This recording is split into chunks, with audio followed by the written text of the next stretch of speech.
வணக்கம் ஐயா. வணக்கம் ஐயா. வணக்கம் ஐயா. வணக்கம் ஐயா.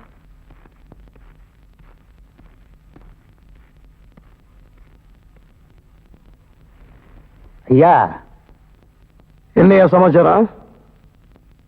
இந்த வருஷம் கோயில் நிலத்தை குத்தகைக்கு எடுக்கிற விஷயமா?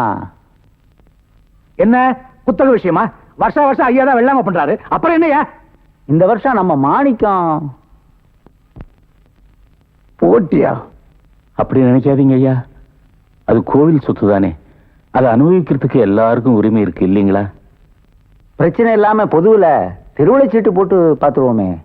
போட்டின்னு வந்த அப்புறம் பாத்திர வேண்டியதுதான். எழுதிட்டு வாயா.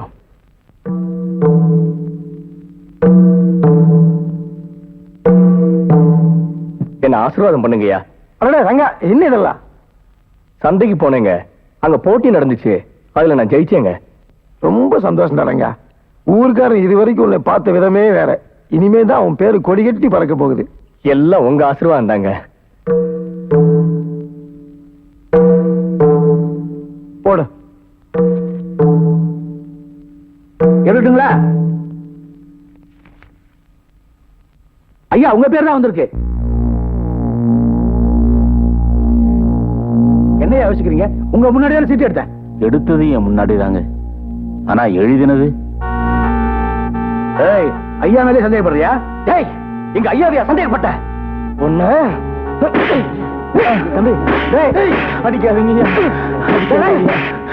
வேண்டாம் தம்பி, வேண்டாம் தம்பி. இந்த கூடைய வாழ ரங்கா, என்னடா இதெல்லாம்? பின்ன என்ன மாது? அவன் இஷ்டத்துக்கு ஐயா பத்தி என்ன பேசி போறான். சும்மா பார்த்துட்டு இருக்க சொல்றீங்களா? ஐயாவோட உப்பத்தின்னு வளர்ந்த உடம்பு மாது. அதுக்காக அவர் தலையை சீவ போறியா? யோ, அதெல்லாம் முடிஞ்சு போச்சுல. இடத்து காலி பண்ணுங்க. போங்க போங்க போங்க. இங்க வாடங்க. நீ எதுக்கு ஆத்திரப்படுற? நீ ஆத்திரக்காரனுக்கு புத்தி மட்டும் சும்மா சொன்னாங்க. பொறுத்தார் பூமி ஆழ்வார், பொங்கினார் காடாழ்வார். நல்லா ஞாபகம் வச்சுக்க.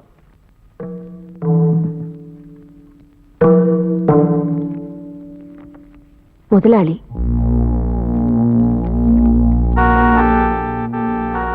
ரெண்டுலயும் முதலாளி. அடிச்சு கொலை பண்ணிருப்பேன். எப்படி கேட்டுக்கிட்டே சும்மா இருக்க முடியும்? உங்க நேர்மையே சந்தேகப்படுறாயா? எது நேர்மை எது உண்மைன்னு கண்டுபிடிக்கிறதுக்கு நமக்கு மேல ஒருத்தர் இருக்காண்டா.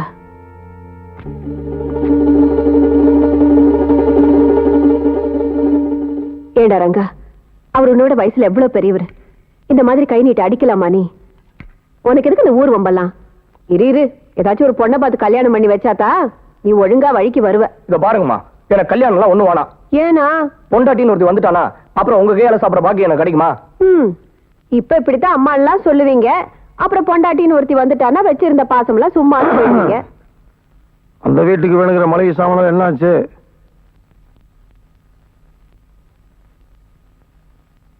காலையில எடுத்து வச்சாச்சு. நீ சாப்பிடு போடு. அவனுக்கு தயிர் இதெல்லாம் போட்டு உடம்பு தேர்த்தி விடு. அவன் போட்டியெல்லாம் கலந்து சொம்புலரே காசு கொண்டு வர்றான். நீ சாப்பிடு கண்ணு. நீ சாப்பிடுறங்க. சீக்கிரமா சாப்பிட்டு முதல்ல எல்லாத்தையும் கொண்டு போய் அந்த வீட்டுல கொடுத்துட்டு வா. இப்ப அதான் முக்கியமான வேலையா?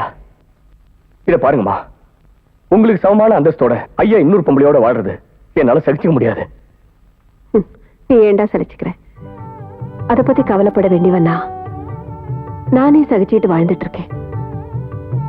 இத பாருங்க, என்ன பொறுத்த வரைக்கும் அவர் கட்டின தாலிய பங்கு போடுறத பத்தி கூட நான் கவலைப்படல. ஆனா பறி போயிடாம இருந்தா சரி. நீங்க கவலைப்படாதீங்கம்மா, உங்க தாலிக்கு ஒரு ஆபத்தும் வராது. இது சத்தியம்.